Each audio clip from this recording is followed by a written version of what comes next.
Raised by deer? Crowned a king? Did this really happen?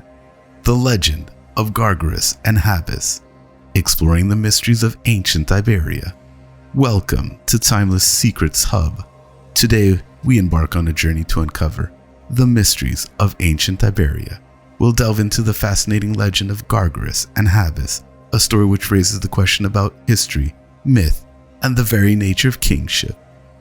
Tartessian was an ancient civilization that flourished in the southwestern Iberian Peninsula, present-day southern Spain and Portugal, from roughly the 9th to 6th century BC.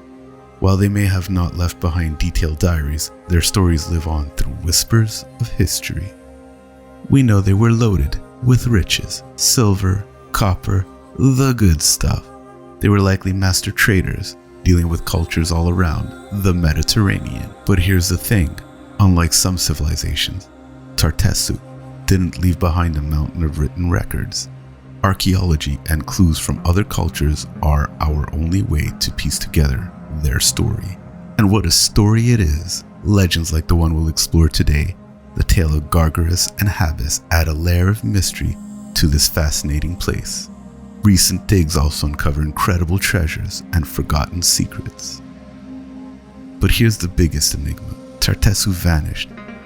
We know they were there, then poof, gone. Why? No one knows. Hold on a second.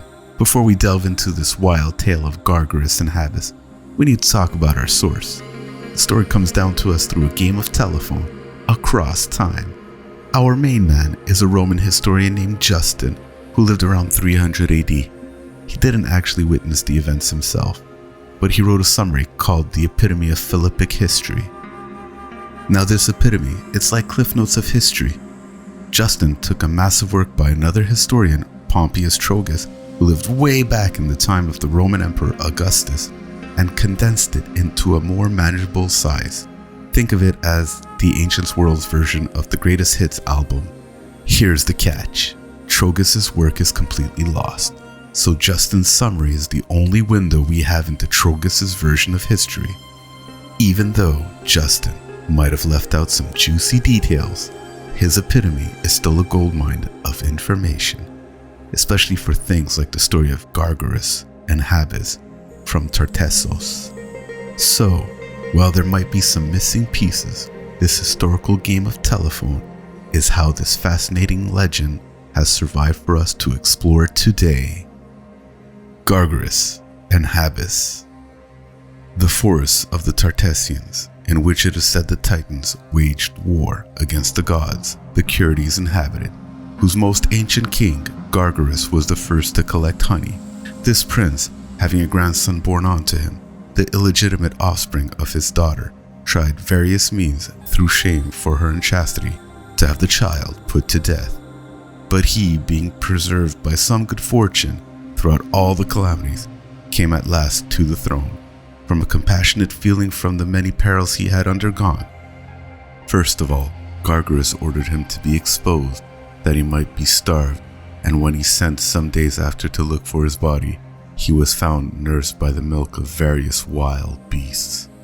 When he was brought home, he caused him to be thrown down a narrow road, along which herds of cattle used to pass, being cruel that he would rather see his grandchild trampled into pieces than dispatched by an easy death. As he was unhurt also in this case and required no food, he threw him to hungry dogs that had been exasperated by want of food for several days, and afterwards to swine. But he was not only uninjured, but even fed with the teat of some of the swine. He ordered him to at last be cast into the sea.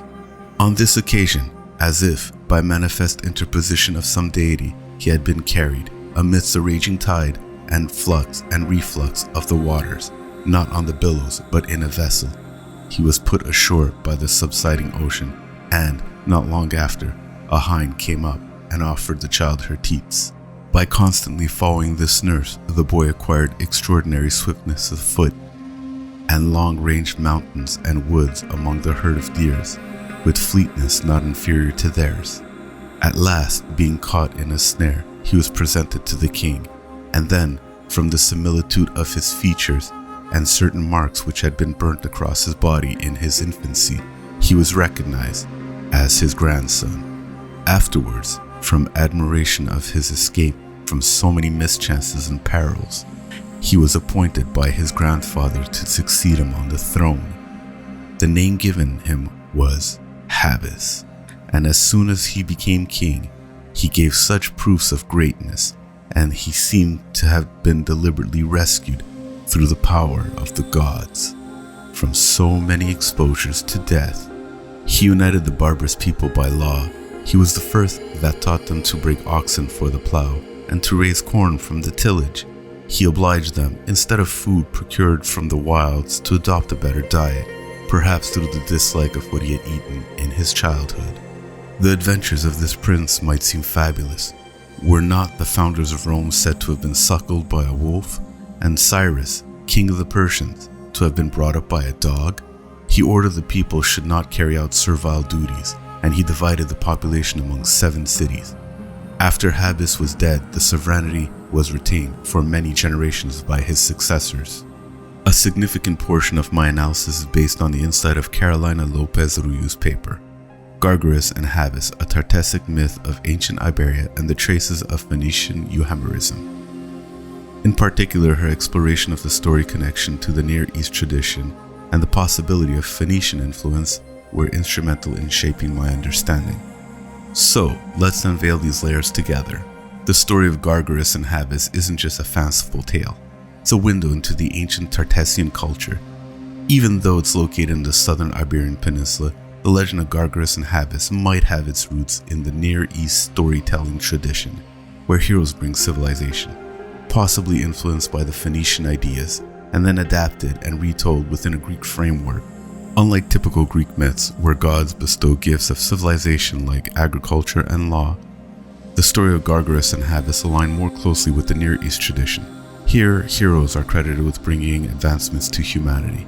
We see this pattern in the biblical story of Cain and Abel, where brothers represent introduction of agriculture, Abel, and animal husbandry, Cain, similar to the Mesopotamian tale of Adapa, featuring the hero who refuses the gift of immortality in favor of human knowledge. In contrast, the Greek world often frames deities such as Demeter, agriculture, and Hephaestus, metalworking, as the direct source of these advancements. The story opens up with a tantalizing detail from Justin, a Roman historian. He mentions the forest of the Tartessians, where legend places battle between the Titans and the gods. Within the same woods dwell the Curites, or the Chorites. I'm not really sure how to pronounce their name. These weren't ordinary people. They were mountain gods associated with the wild, credited with inventing metalworks, shepherding, hunting, and even beekeeping. Interestingly, the Chorites were grouped with similar deities like the Cabiroi and the Corybanti. The ancient Phoenicians would have also been familiar with these deities. Let's delve into the possibility that the story of Gregory and Habis hold a kernel of truth. Euhemerism is a theory that suggests myths are distorted accounts of real people or events.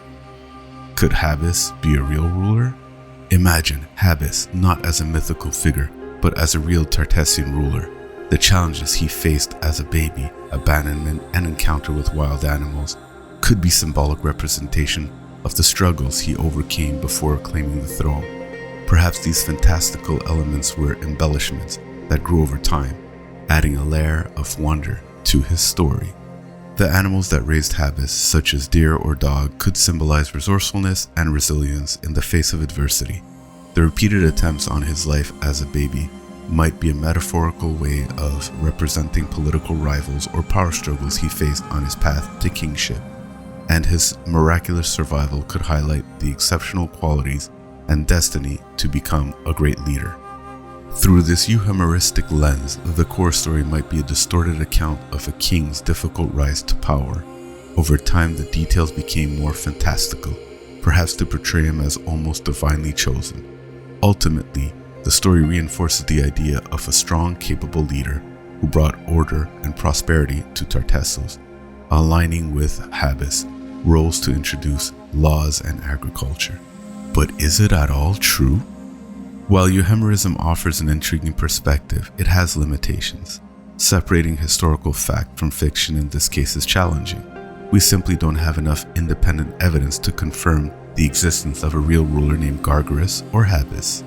Additionally, Euhemerism tends to focus on the potential historical core, potentially overlooking rich symbolism and cultural significance of the myth itself. Even if the story isn't strictly factual, the legend of Gargoris and Habis offers valuable insight. It's a window within the belief system, values, and cultural exchanges that shape the world of Tartessian. The narrative reflects a common theme in the Near East, the concept of a civilizing king who brings order and advancement like agriculture and law. This lines up with Habis's role in the story. The legend of Gargoris and Habis might not be a straightforward historical record, but its captivating blend of history and myth. By examining the cultural influences, potential historical connection, and the symbolism within the story, we can gain a deeper understanding of our past. So to sum it all up, it's most likely that the legend of Gargoris and Habis is originally from Tartessian, and as the native Tartessian people started to have more interactions and exchanges with the Phoenicians and ancient Greeks, the myth probably evolved to include Phoenician and Greek influences. Pretty cool. So here's a chance to be part of the conversation. Does the story of Gargoris and Habis remind you of any other myth you've encountered? Maybe a tale from a different culture? Leave a comment below, share your thoughts. I'd really appreciate it. This research journey has been a blast. I hope you enjoyed it just as much. If you did, let me know with a like and subscribe for more myth-busting adventures. Until next time, take care, keep exploring the wonders of the ancient world. You never know what timeless secrets you'll uncover.